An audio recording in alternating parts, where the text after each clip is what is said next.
Well, hi there guys. Start this video in 1948 in the evening because it's Israel's 67th birthday, and of course they were born in 1948. It's now 2015, and I believe it's the 4th day of the second moon, and yeah, it's just a day or two to the actual exact Hebrew day. Israel's Independence Day, which is called Yom HaAtzmaut. So there we go. There's a lot of information there that I will post below this video. Just finished doing a flyer today. Started off doing 3 flyers, and it just came to be that I completed the one for the Jewish people first, which has about 19 or 20 main prophecies to do with Jesus Christ. There are actually over 364. There are one for each and every day of the year, and they're split into Messiah ben Joseph, which is the suffering servant, or the Messiah ben David. These prophecies he will fulfill when he returns as the all-conquering king in the line of Judah. You can download that flyer at scribd. Again, End Times 777. I believe it's flyer number 20. So there we go. Just over 6 decades, Israel is firmly established, and I'm going to read out some prophecies regarding the establishment of Israel. Prophet Iyar foretold of this miraculous end-time event when he declared, "Who has heard of such a thing? Who has seen such things? Can a land be born in one day? Can a nation be brought forth at once?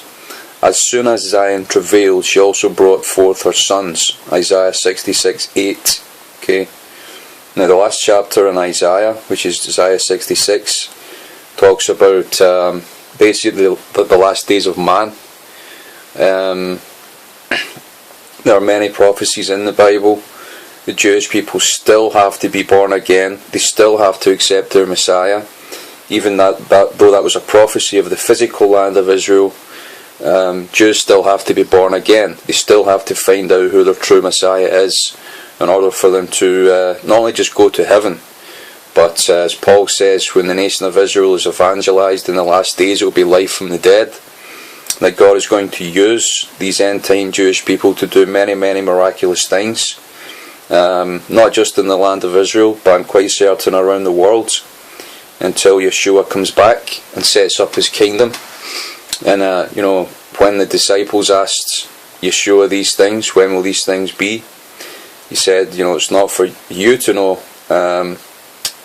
when the seasons of these actual things will take place, but it's the Father's will.